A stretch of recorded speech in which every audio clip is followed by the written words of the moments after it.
And welcome to RTF Sports Talk. I am Michael Buckcaster, the host of the show. Today, I am joined, as always, with Matthew Lyle. Matthew, how are you doing on this Tuesday morning? Yeah, I'm doing pretty good this morning. Doing pretty good. And Billy Hatton, as always, how are you doing today? That's AKA for Matthew is not having a good morning. He would normally give us a better rant, so I'm going to need his energy level to pick up a little bit.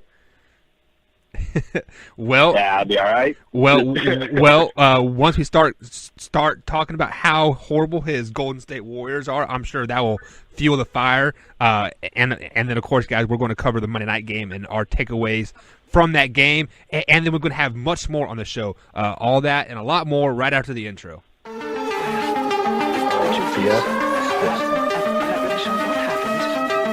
you came to prove, there's no reason to prove. RTF Sports Talk. RTF Sports Talk. RTF Sports Talk. RTF Sports Talk.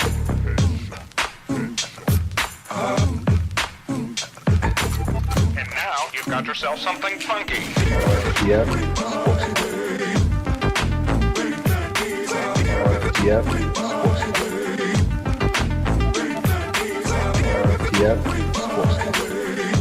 Alrighty, guys, and welcome back to RTF Sports Talk. I said I am Michael Buckcaster, and if you guys missed that thriller of a Monday night game last night, what are you doing with your lives? This was definitely a instant classic. You had both teams go over 50 points last night, and the Rams coming out on top 54-51 over the Kansas City Chiefs. Just some quick stats for you guys. Patrick Mahomes did throw for 478 yards, 6 touchdowns, but he also had 5 turnovers as well. 3 interceptions and 2 fumbles. Jared Goff did throw for 413 yards, 4 touchdowns, and 0 interceptions. Both of them had a 78% QBR rating at the end of the day. So, Matthew Lyle, what is your takeaway from that Monday night game last night? I mean, my takeaway is it was a great game. It was one of the best, not just this season or in Monday night history, probably one of the best in my life. I mean, I know a lot of people older than me were echoing near the same sentiment. But the main takeaway from that is long-term, because I think this is what the NFL wants. The NFL wants 2 quarterbacks who are going to throw for combining for almost, for 10 touchdowns passing, 14 total touchdowns the entire game. A defense that was pretty much non-existent until it needed to exist, if that makes sense. I was talking to a friend earlier. I'd never seen so many defensive plays get made in a game that had no defense.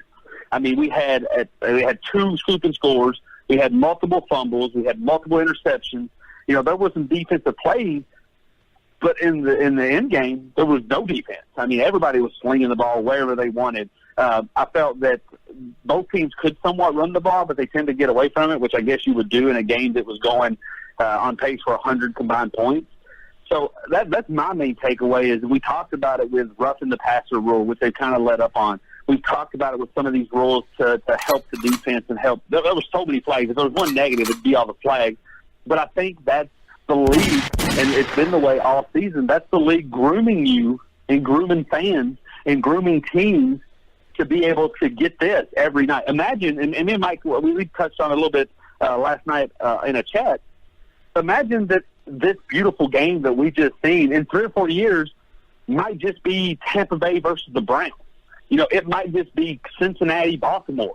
It could be anybody, and I think that's what the NFL wants, because you don't get Patrick Mahomes and Jared Goffs and Tom Brady's and Drew Brees and Aaron Rodgers. You don't get those type of players in every draft, and the NFL can't sit around and wait for the next generation. So I think the NFL wants your average quarterback to get to a point where they can start putting up these kind of numbers. So that was the main takeaway for me, is that the NFL is loving what's going on. I loved what I saw last night, and I think it's just a matter of years and seasons before this becomes the new norm. Yeah, I kind of echo some of those same sentiments. Just obvious assumptions here. Patrick Mahomes is really good. He's a really good quarterback. He starts out kind of slow at times in big games, but that kind of seemed to be what he does. Another thing, the LA Rams is a really good team when they're playing at home. This team, it seemed like I put in the chat before the game started. I thought that the Chiefs would win this game by 17 because of how emotional this game would be for the Rams. It seemed like they channeled that. The Chiefs came out not really expecting, that crowd and that team to play like that. Tyreek Hill is, this guy is amazing. And, watching him is different from watching some of my favorite receivers of all time. Watching like the Chad Johnson, who is probably my favorite receiver of all time, where, your best receiver, he ran over to his side of the offense, pointed at the referee, told him he was on the line, and he ran his route against some of the best DBs and man coverage. And you see what Andy Reid and the offensive coordinator for the Chiefs do with Tyreek Hill. He hardly ever lines right up on the line of scrimmage. Why? He's a small guy. It's harder to press a guy that's already a yard or two behind the line of scrimmage. And now you got to try to guess where he's going to go. Big night for him. 215 yards, 2 touchdowns. That's to be expected. Probably he's definitely going to make his first Pro Bowl as a wide receiver this year. Aaron Donald again deserves every bit of that money that the Rams threw at him in the offseason. That was a well-deserved holdout for him.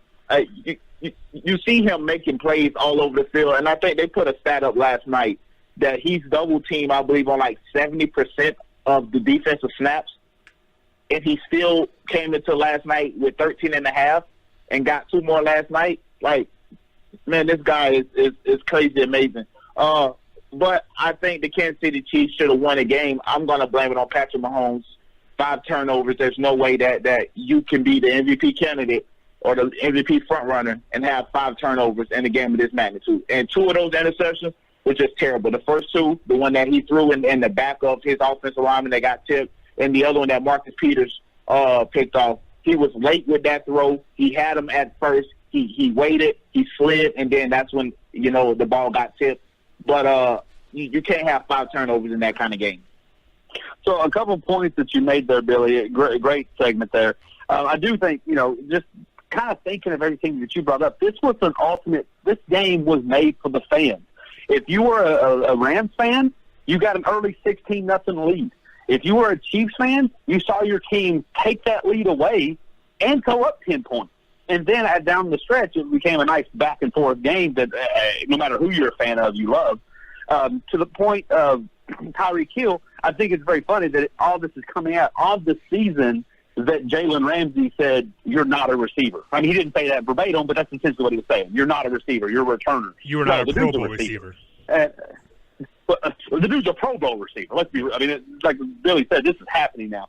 And to another Billy point, I'm with you. Me and Billy were about the same age. We remember the T.O., the Chad Johnsons. Those were great receivers, and they always bragged about their catch radius. They're going to get an open route. You throw it in their catch radius, it's good. Tyreek Hill has a run radius where he just runs to the open spot of the field, and if you just throw it into an area where he can get underneath it, it's good. So, obviously he doesn't have, he's tiny, he doesn't have the big catch radius, but he has that run radius. You just drop it in. If you can get 80 yards downfield and he's there, he will navigate himself and to catch it. To Billy's also point about Mahomes, yeah, it is rough to have 5 turnovers, and it's going to be tough to win an MVP with a 5-turnover game. But if you were going to have a 5-turnover game, this is the game that you have it in, because he puts up 6 touchdowns. Actually, until you said that, I forgot he even had the 2 fumbles, because, the interceptions is all what they really talk about with the quarterback. They don't really highlight the fumbles too much. I forgot about the 2 fumbles until Billy brought them up. Now, to the interceptions, the first interception, I don't quite, but I'm not as hard on him as I think Billy was on it. I think at this point he's thrown quite a few passes.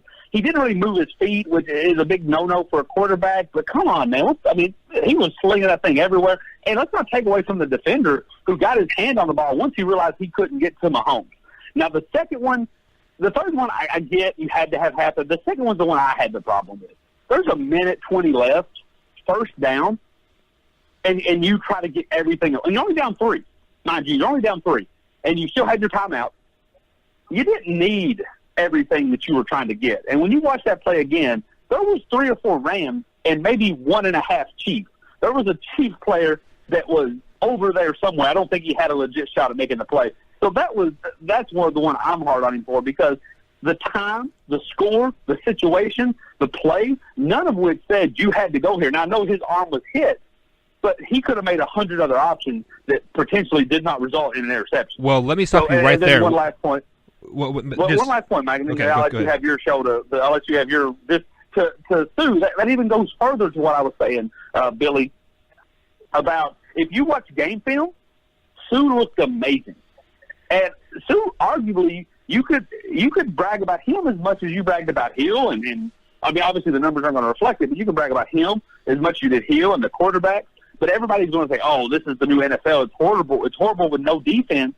When actually we saw a really defensive masterpiece from one player. Now, it's a team game, but I think Donald is not going to get the respect he should, but he had a really nice game last night. Obviously, the numbers aren't going to look what the quarterbacks look like or the 200-yard receiving Hill had, but, man, he really played good. And if you watch some film on that, it's going to stand out. But what were you saying, Mike? Well, I just wanted to kind of talk about that second interception that like you were referring to. Yes, he did underthrow the receiver because his arm was hit, but you were also referring to Tyreek Hill, like, you know, just his ability to run down the pass. Tyreek Hill was behind all those guys that you were referring to. If Patrick, you know, he puts some arm behind that ball, you know, and throws it 10 more yards, that is a touchdown to Tyreek Hill. Well, that's the reason why I said that he missed the throw. He had him early, but he waited, and then he sidestepped, and by that time the defender is already there. If he lets that ball go when anticipating Tyreek Hill, I can't remember which receiver it is. You said it was Tyreek Hill. Yeah, but he was behind he's like thrown everybody. enough balls to these guys that he's already normally anticipating these type throws.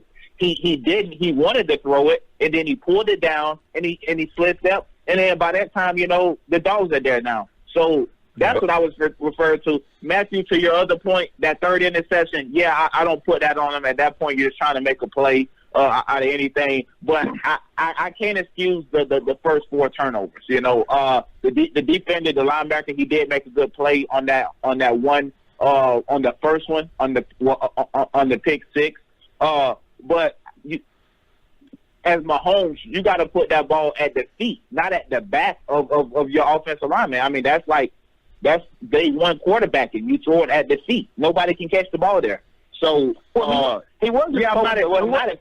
I'm not as harsh on him, but I just, you know, I just think those were costly turnovers, because any other quarterback, say Tony Romo, would have had these type turnovers, we wouldn't be talking about the 6 touchdown game. The time where he battled Peyton at Cowboy Stadium, and he matched Peyton Manning touchdown for touchdown, 5 touchdowns. All we talk about is that one interception he had. And I'm just saying, for Mahomes, we have to give him the credit, but also 4 turnovers, he has to get some of the blame. Well, absolutely. I mean, there's enough blame to go around here. And just a really quick touch. To Mike's point, I wouldn't bet. Now, I've never been hit in the arm by an NFL linebacker or D lineman, so I can't throw much blame on that. But to Mike's point, I wouldn't even bet money that he was going to Tyreek Hill. It looked like he was going to Conley in the triangle of defenders. Now, obviously, you could argue anyone that is a Chiefs fan or in that Chiefs organization is going to argue that it looked like he was going to Hill, but he got hit. I think he was going to Conley. To your point, I don't think he was throwing the ball away. It was an RPO, which you really don't typically read too many defenders in the RPO. You kind of read that linebacker to see if he steps up. So, I get what you're saying. If he's throwing the ball away, just chuck it at the lineman's feet.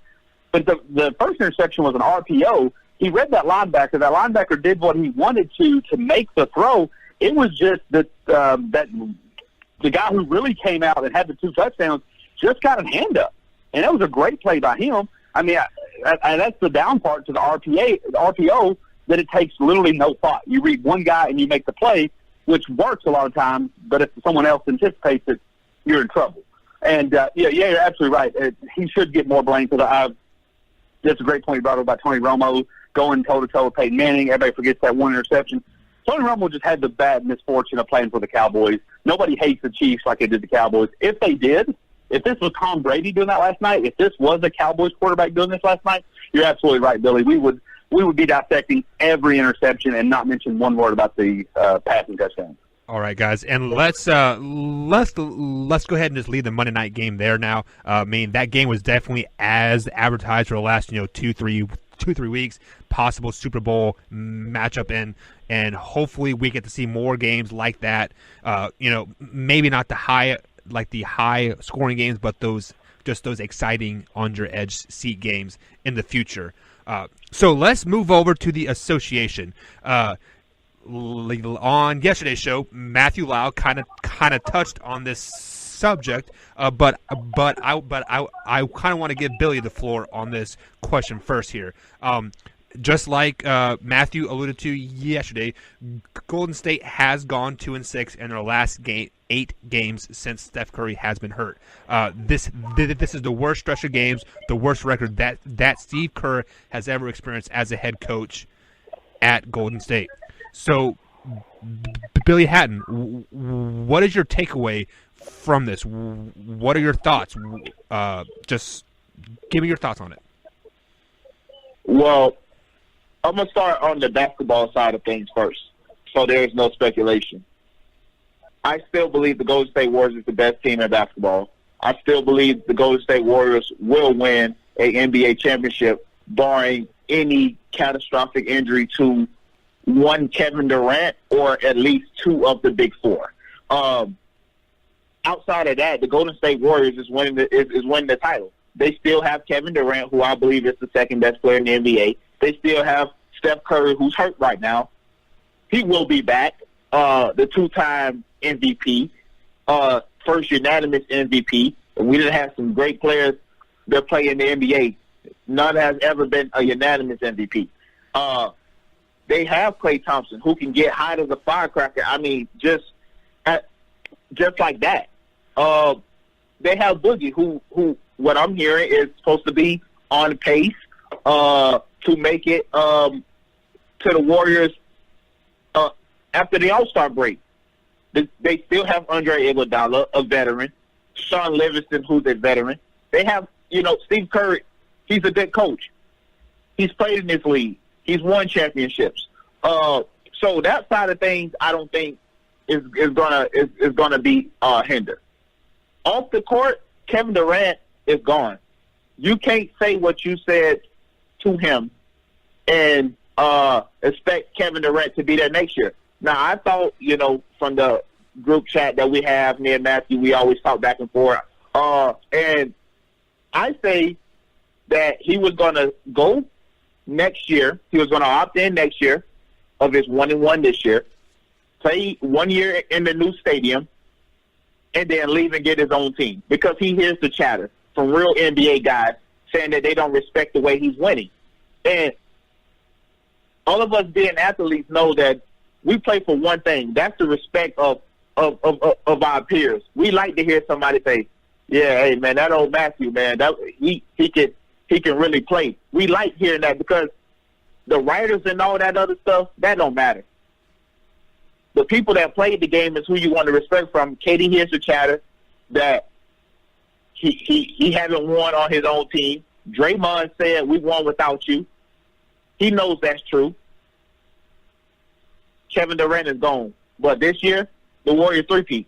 First team since Kobe and Shaq. Now, something interesting I want to say to your point on that, Billy. You've said in the past that the only thing that matters is winning.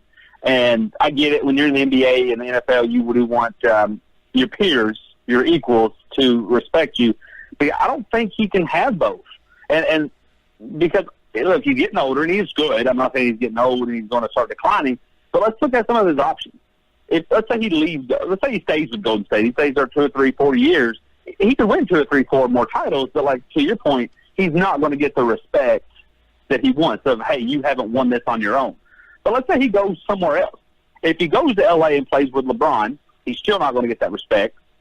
If he goes to Washington, New York, any of those other teams, and it's his team, I don't think he's going to be a winner.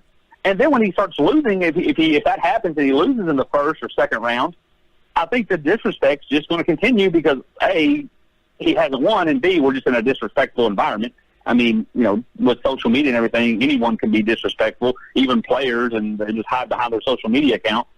But I don't think he's going to be able to get both. So he does have to find due point. I don't know if there's one more important thing, but I do think there's three things that people either play for, and each one have their own priority. It's winning, it's respect, or it's money. I don't think in KD's case it's money because he's taken enough pay cuts to get the wins. But I think at this point in his career, with the way that the league's going, where there are these super teams everywhere, and you can see it in going in college. Look, top 3 players in the country go to Duke. It's happened at Kentucky. It happens in AAU. I don't know if KD's going to get to do both. I don't know if he's going to get to earn the respect of his peers by winning a title on his own team. I just don't think that's likely. So, yeah, I mean, I'm sure he is hearing the buzz. Everybody hears it. Draymond made it clear to him, we can win without you. But if he goes to his own team, I don't know if he's going to win there. So I guess it all depends on what's more important to him. Just a quick point. I'm with you on. I don't think if he has his own team, he's going to win a championship, which is the reason why he jumped ship. Because they could have won that series against the Warriors. They were up 3-1 with a game in their building. So yeah, I agree on that point. But to your LeBron point, it won't seem as bad if he goes play with LeBron, and this is the reason why. He's shown you whether. I think it's obviously just because he's on a better team now, but he's shown you that he can go toe-to-toe with LeBron, and he's won the last 2 times that anything was played for anything of significance. He's been the Finals MVP 2 times playing against LeBron. So now, in his case, he can say, listen, because in Kevin Durant's mind, he already thinks that he's better than LeBron. So I done beat you twice. Now, Draymond telling me that, they won without me, which I know is true. But guess what I should do? Let me go play in L.A. and beat the team that I left. The narrative changed at that point. So, yeah, I do agree that if he go gets his own team, he's likely not to win. But going to play with LeBron don't seem as bad now because it's not like when you was on the Thunder and you couldn't beat LeBron. I mean, that's a good point. My final take on it would be, I think if you hate what he's done, you're never going to change. Like people who hated the decision for LeBron to go to Miami, if you hate LeBron, you're going to hate no matter what he does. I think the best case he has for him that seems realistic, that's going to save him face and give him some props to just your typical fan, is if, to Billy's point, they lose 2 players. Let's just say, and I hope this doesn't happen as a Warriors fan, let's just say Draymond and Steph Curry have to miss the entire playoffs, and Kevin Durant just goes nuts and wins it. I think that's more of a likely option to save face and continue to win a title because, then again, like I said, in today's climate, you're going to have the haters no matter what decision you do. He could go start an NBA team in New Mexico and go 8-0, and people are still going to say that, he played with so-and-so. All right, guys, let's go ahead and end that right there and move in from the professional ranks to the amateur ranks. Believe it is James Wiseman is set to make his college pick here noon on ESPN today. He does have a public list of 5 schools of Florida State, Kansas, Kentucky, Memphis, and Vanderbilt, but realistically that list is down to Florida State, Kentucky, and Memphis. He is the number 1 overall prospect in this class, and he stands at 7 foot tall, 247 pounds. So Matthew Lyle, what do you think he lands, and does he fit in well at that school? Well, I mean, he's going to fit in well whatever school he goes to. You're 7 foot tall, but I think he ends up going to Memphis, but I don't know what that means because we've seen number 1 players coming out of recruiting classes over the last decade go to different schools and have different results. I mean, you had Harrison Barnes, went to North Carolina, was supposed to be the next Kobe Bryant. I mean, he turned out okay, but it took him 2 years. You also have guys like Anthony Davis who are bona fide stars. You also have guys who made it Scal Labissiere, and he became nothing. I mean, Ben Simmons is great now, or he's solid now in the pros, but he had a horrible college career. I mean, as far as a team standard goes, I mean, he got his, but the team didn't do anything. And this year, it's left to be unknown whether it's R.J. Barrett or Zion Williams. They both look very nice, but, I mean, their future is set to, still in question. I think with James Wiseman, I think he's going to go to Memphis because he's going to want the team to be around him 100%. If he comes to, I don't think Florida State's really a viable option. If he comes to Kentucky, Cal's either going to have guys return or he's going to go out and recruit other guys. He's in the running for Vernon Carey, the number 2 player in the country. So I don't know how well those two guys want to team up. So I think he goes to Memphis so he can kind of have the Markelle Fultz, the Ben Simmons experience where he gets to play and get his numbers and look good on film, and then whatever happens with his team happens with his team. I mean, we saw the same thing last year, even though injury prevented him from really showing out. Michael Porter chose to go to Missouri just to kind of get his. And the main thing that jumps out to me is being a Kentucky fan, a lot of Kentucky fans are telling me that Cal's starting to lose his edge. Cal's not really been the guy that recruits that number 1 knee player. He usually finds his level around there in that mid-range. In 2009, he didn't really go after Derek Favors. He didn't really go after Kyrie Irving. He didn't really go after Harrison Barnes. He didn't really go after Ben Simmons and those type of guys. I mean, he did miss on Andrew Wiggins and Zion Williams, and he was kind of frustrated about that. But for the most part, he doesn't always go after guys like James Wiseman. He wants more of that. Yeah, you're still a 5-star, but you're a 5-star willing to play with other 5-stars. And as much as I would love to have James Wiseman, I don't know if he's that kind of guy. He seems to me like the kind of guy that wants to go have his own team, whether or not they make the playoffs or the tournament, and still put up his own numbers. I think he goes to Memphis as well, but I think he goes there for some of the more obvious reasons.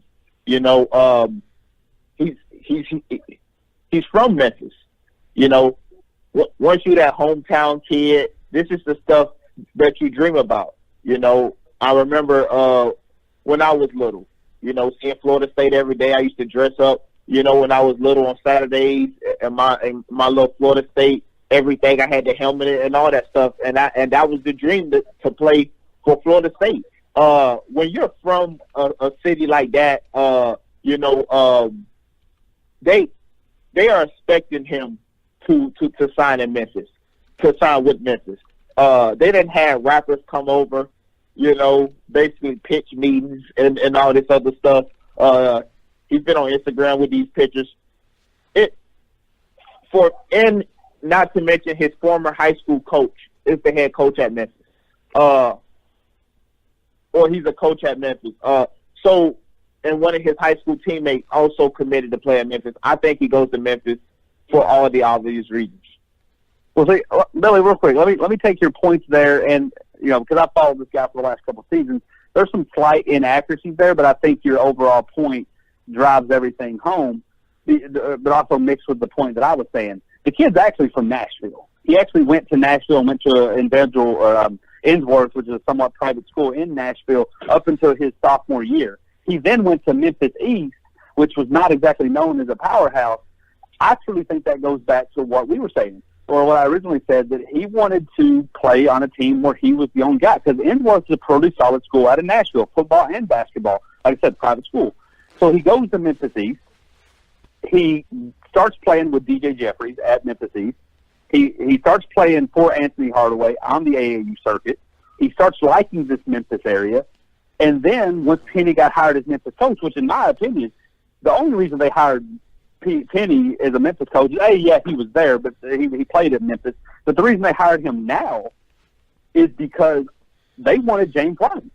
And the reason they hired his high school coach on the staff is the same reason they hired the Porter dad to go coach for Missouri, because they wanted James Wiseman.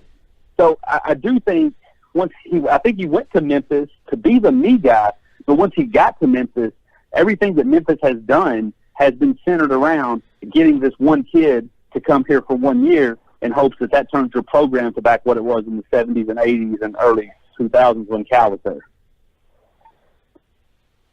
Alrighty, guys, and let's go ahead and move back to the professional ranks here. The Washington Wizards, as of late, have been in the news. Their coach, Scott Brooks, has recently challenged the team to be more intense at practice, have a little fire, and then John Wall fired back with the to Brooks, and quite frankly, the Wizards are really starting to implode on themselves. Matthew Lau, start with you on this one. Are the Wizards imploding? Is John Wall's future in Washington, D.C. getting short? Oh, absolutely. I think they're imploding. I think it really goes back to the fact that, even though we talked on the last segment that these kids like to play together and they like to join these super teams, John Wall was one of the early ones playing with DeMarcus Cousins, but he didn't play with someone that was a lot of people viewed as his equal at the same position. You bring in John Wall, you bring in Bradley Beal, and a lot of people argue, which one's better on that one. And they've been butting heads for years, but they've been somewhat making it work, sneaking into that 8-seed playoff. Well, now you have this horrendous start mixed with both guys playing the same guard position. I don't think that Beal doesn't play point, but they're both guards.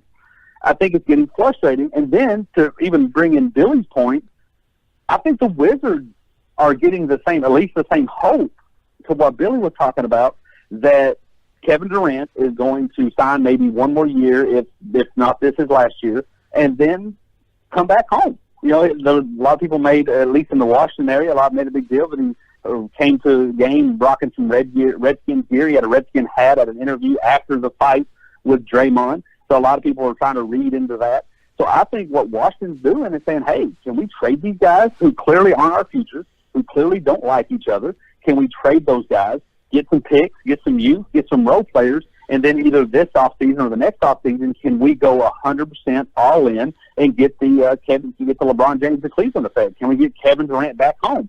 And I think they think that's a real possibility, and I think they like that potential a lot more than trying to win with Beal and Wall.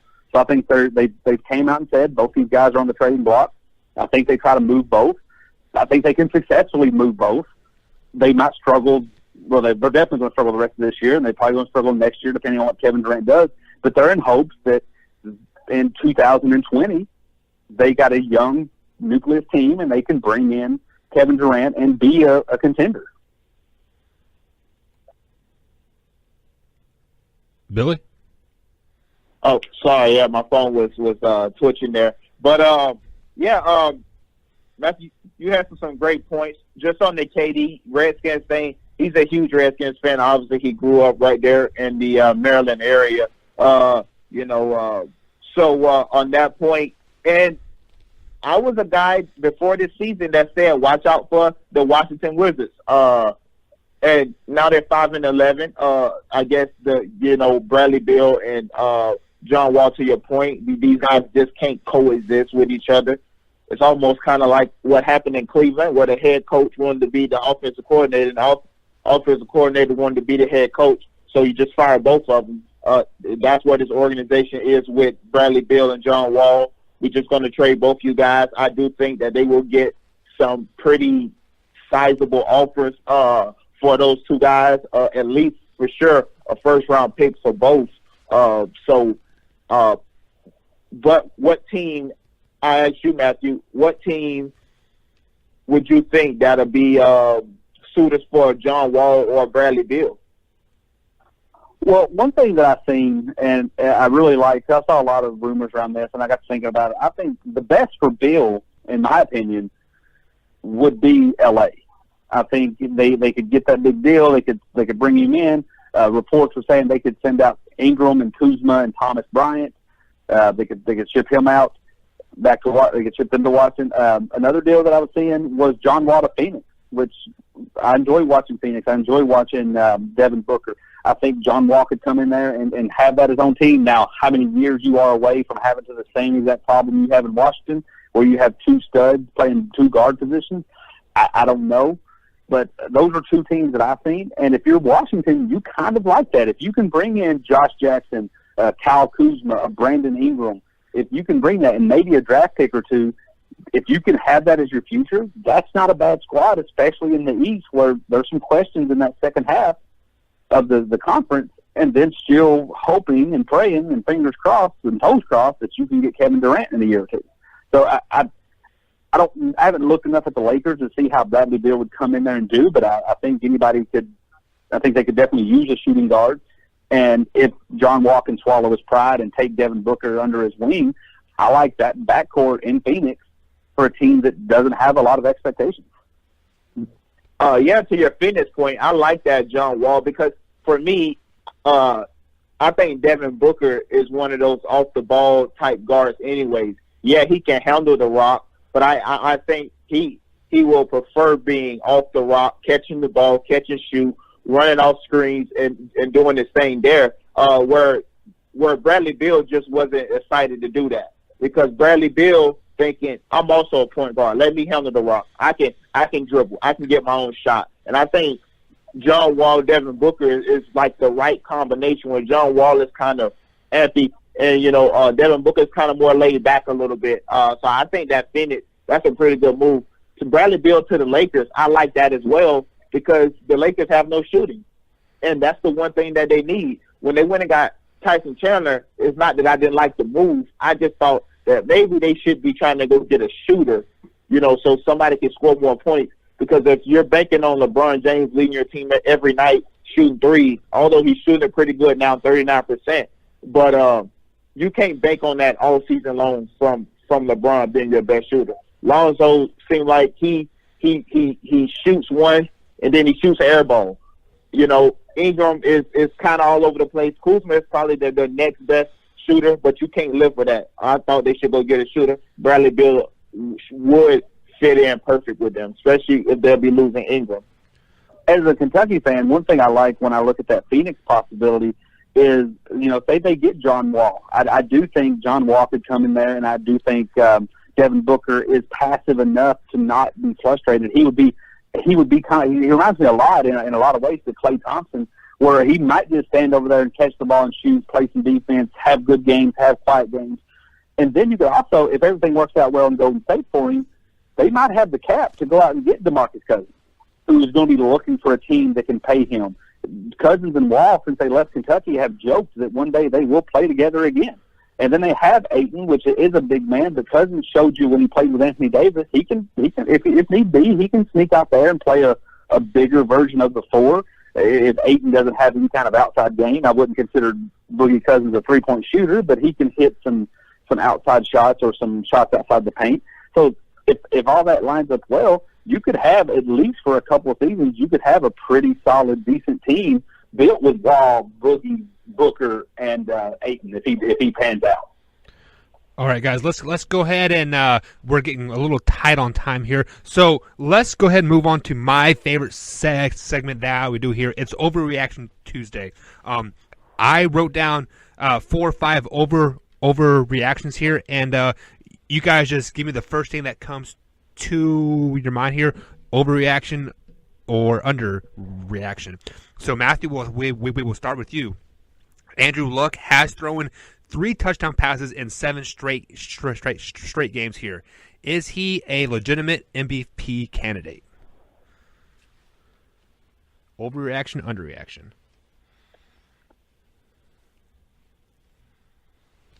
Matthew Lyle. I think his phone may be tripping. Can you hear me? Yeah, we can hear you now. Yeah, we can hear you. Oh, sorry, guys.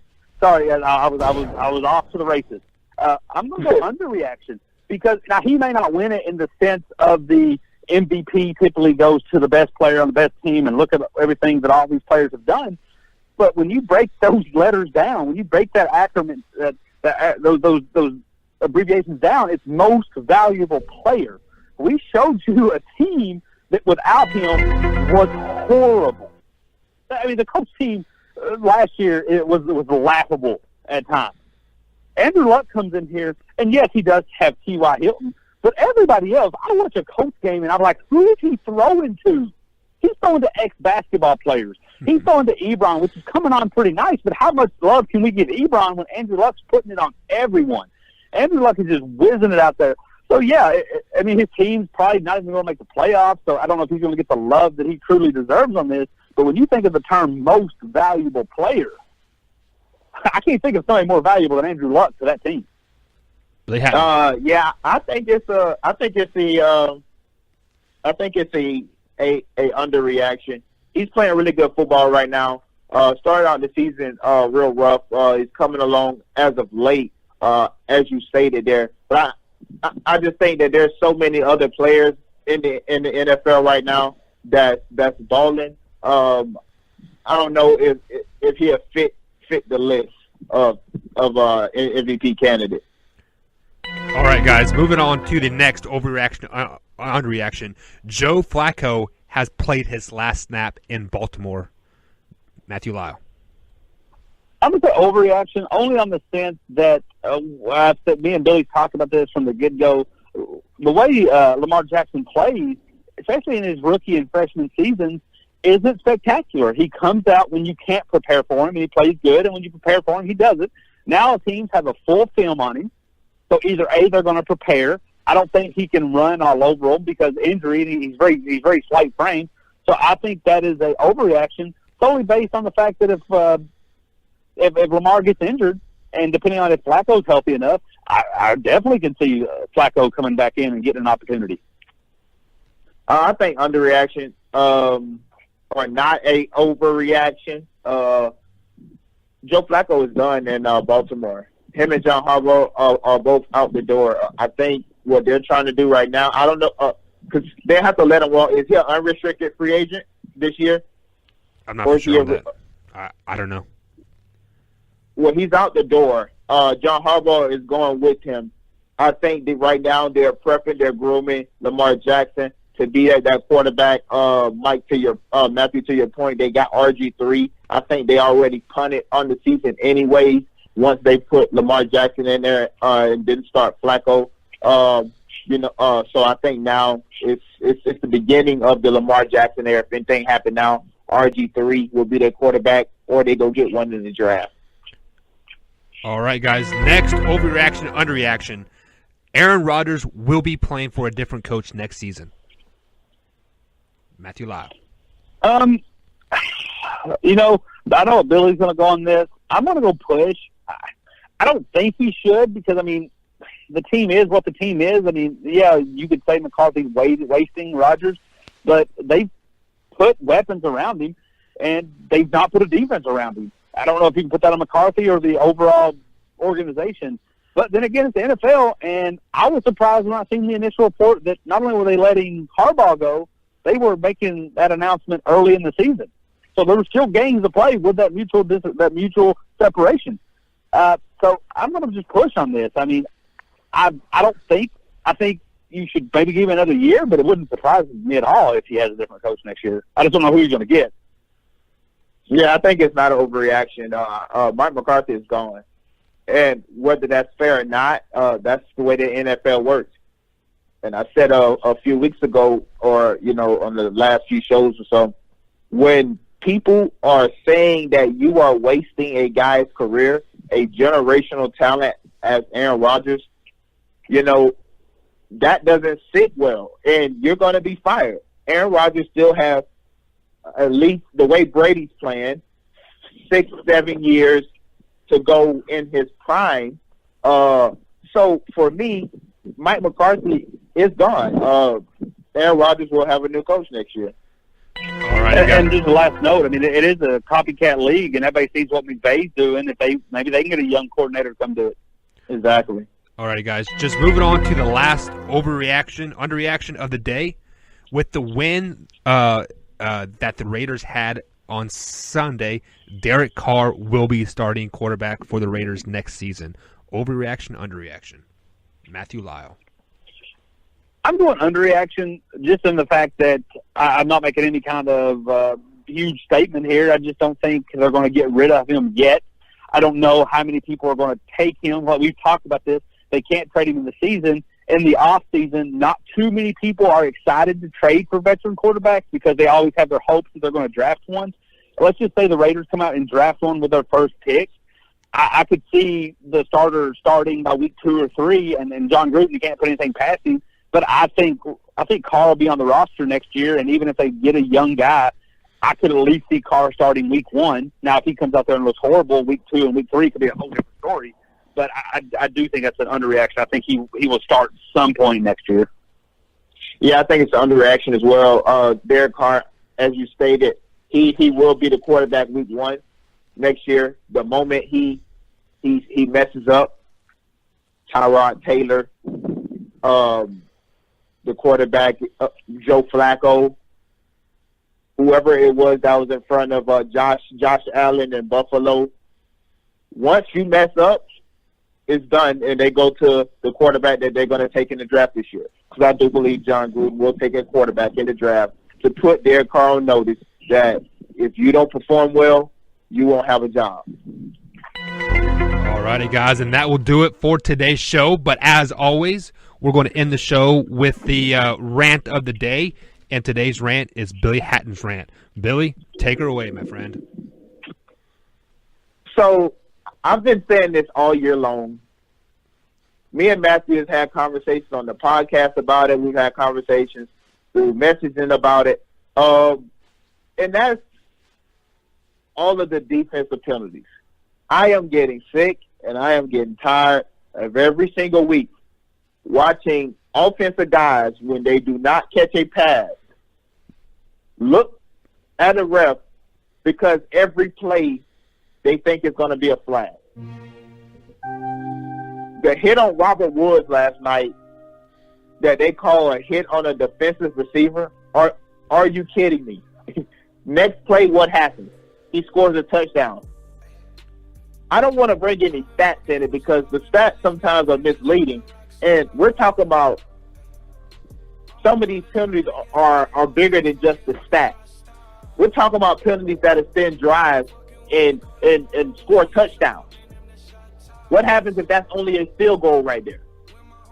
And Patrick Mahomes is now have the ball with 1 minute driving just to kick a field goal to win the game. Does he make that throw that Matthew said that he shouldn't have made on first down?